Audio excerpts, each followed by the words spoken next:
Marco Aurelio. La vida y legado del emperador.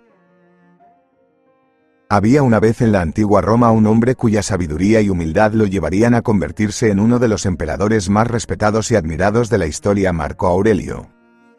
Nacido el 26 de abril del año 121 después de Cristo en la ciudad de Roma. Creció en una familia noble que le proporcionó una educación excepcional desde temprana edad. El padre de Marco Aurelio, Marco Annio Vero, fue una figura destacada en la antigua Roma. Además de ser un abogado de renombre, también incursionó con acento agudo en la política, alcanzando uno de los puestos más prestigiosos en la República Romana, el consulado. El título de cónsul en la Roma antigua era un símbolo de honor y poder, y ocupar este puesto indicaba la influencia y el estatus de Marco Annio Vero en la sociedad romana. Su experiencia en asuntos legales y políticos seguramente dejó una impresión duradera en su hijo Marco Aurelio, quien más tarde se convertiría en uno de los emperadores más respetados de la historia.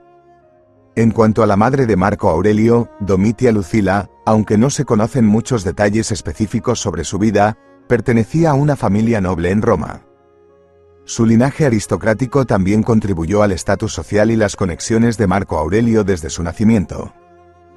Desde su juventud, mostró una profunda inclinación hacia la filosofía y la búsqueda de la virtud. Estos aspectos de su vida sentaron las bases para su posterior ascenso como un emperador excepcionalmente sabio y ético en la historia romana. Fue instruido por el filósofo estoico Junio Rústico, quien lo introdujo en los principios de la ética y la autodisciplina. Rústico fue un estoico distinguido y un mentor influyente que lo introdujo en los principios de la ética estoica y la autodisciplina. Bajo la tutela de Rústico, Marco Aurelio adquirió un profundo entendimiento de la importancia de mantenerse fiel a uno mismo y a sus principios, incluso en las circunstancias más desafiantes. Estos valores se convirtieron en pilares fundamentales de su vida y su gobierno futuro. La relación entre Marco Aurelio y su tío, el emperador Adriano, desempeñó un papel fundamental en la vida y el destino del joven Marco. A pesar de su innegable intelecto y educación prometedora, su vínculo con Adriano, que comenzó cuando tenía solo 17 años, cambió drásticamente el curso de su vida.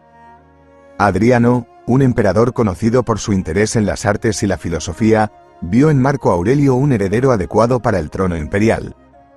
Esta decisión no solo fue un honor para Marco, sino que también lo sumergió en las complejas políticas de la corte imperial y las expectativas de liderazgo que conllevaba. La adopción de Marco Aurelio por parte de Adriano lo vinculó directamente a la sucesión imperial, lo que implicaba una serie de responsabilidades y desafíos monumentales. Si bien Marco tenía un profundo deseo de buscar la virtud y la filosofía estoica, ahora se encontraba en un camino que lo llevaría a enfrentar las difíciles realidades del poder y la política.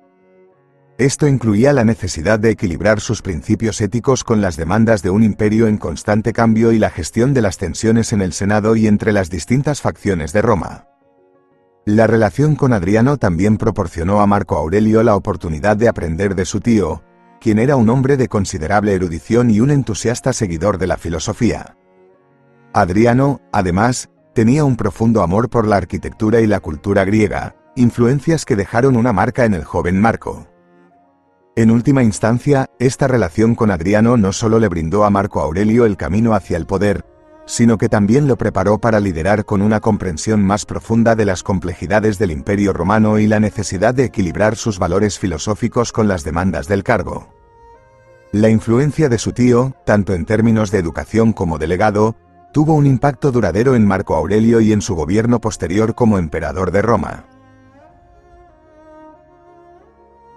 La ascensión de Marco Aurelio al trono como emperador de Roma en el año 161 después de Cristo marcó un momento crucial en su vida y en la historia del Imperio Romano.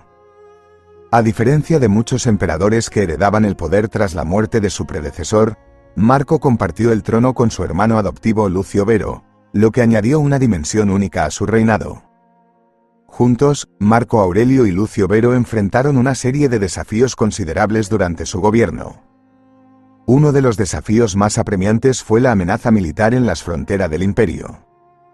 Las legiones romanas se enfrentaron a conflictos en varios frentes, incluyendo el Oriente, donde tuvieron que lidiar con la expansión del Imperio Parto. En medio de estas dificultades, Marco Aurelio demostró valentía y liderazgo en el campo de batalla. Su compromiso con la filosofía estoica y sus valores éticos lo guiaron en la toma de decisiones sabias y justas en momentos críticos. En lugar de ceder ante la presión de la guerra, buscó soluciones diplomáticas siempre que fue posible y adoptó un enfoque estratégico para garantizar la seguridad y la estabilidad del imperio. La capacidad de Marco Aurelio para mantener la calma y la sabiduría en tiempos de conflicto no solo demostró su habilidad como líder militar, sino también su resolución para llevar adelante los principios éticos que había aprendido a lo largo de su vida. Su ética de autodisciplina, moderación y búsqueda constante de la virtud se reflejaron en su liderazgo en el campo de batalla y en su compromiso con la justicia incluso en tiempos de guerra. La colaboración entre Marco Aurelio y Lucio Vero, a pesar de sus diferencias personales, permitió al imperio enfrentar estos desafíos militares de manera más efectiva. Juntos, trabajaron para mantener la estabilidad y la seguridad del Imperio Romano en un período crítico de su historia. Pero no solo fue un emperador militarmente exitoso, sino que también se destacó por su profundo compromiso con la filosofía estoica y su ética de autodisciplina, automejora y búsqueda constante de la virtud. A lo largo de su vida, escribió una serie de reflexiones personales conocidas como Meditaciones, en las que compartía sus pensamientos sobre la vida, la muerte, la ética y la naturaleza del mundo. Estas meditaciones revelan su constante lucha por mantenerse fiel a sus principios en medio de las complejidades y desafíos del gobierno. La vida de Marco Aurelio estuvo marcada por su profundo sentido de deber y su deseo de servir a su imperio y a sus súbditos con justicia y equidad. Aunque enfrentó numerosas dificultades durante su reinado, incluidas epidemias y conflictos militares, siempre buscó la sabiduría y la humildad en su búsqueda de la verdad y la virtud. La muerte de Marco Aurelio en el año 180 después de Cristo. Fue un evento significativo que marcó el cierre de una era y dejó una huella indeleble en la historia de Roma y la filosofía occidental. Falleció el 17 de marzo de ese año, a la edad de 58 años, en la ciudad de Vindobona, que hoy es parte de Viena, Austria, durante una campaña militar en la frontera del imperio. Su muerte no solo puso fin a su reinado como emperador, sino que también marcó el final de lo que a menudo se ha llamado la era de los filósofos emperadores, en Roma. Su legado perdurable se debe en gran parte a sus Meditaciones, un conjunto de escritos personales en los que reflexionaba sobre cuestiones filosóficas, la moral, la autodisciplina y la naturaleza del mundo. Estas reflexiones revelan su profundo compromiso con la búsqueda constante de la virtud y la sabiduría, incluso en medio de las responsabilidades del poder. A lo largo de los siglos, estas meditaciones han continuado siendo una fuente de inspiración para quienes buscan una vida guiada por principios éticos y filosóficos. La muerte de Marco Aurelio marcó el inicio de un periodo de transición en la historia romana, ya que fue sucedido por su hijo, Cómodo, cuyo gobierno contrastó notablemente con el de su padre en términos de ética y liderazgo. La brecha entre ambos emperadores subrayó aún más la singularidad del reinado de Marco Aurelio y la influencia de su filosofía estoica en su gobierno. En la filosofía occidental, Marco Aurelio sigue siendo considerado como uno de los más grandes exponentes del estoicismo, y sus escritos continúan siendo estudiados y admirados por su profunda sabiduría y sus lecciones sobre cómo vivir una vida virtuosa y humilde.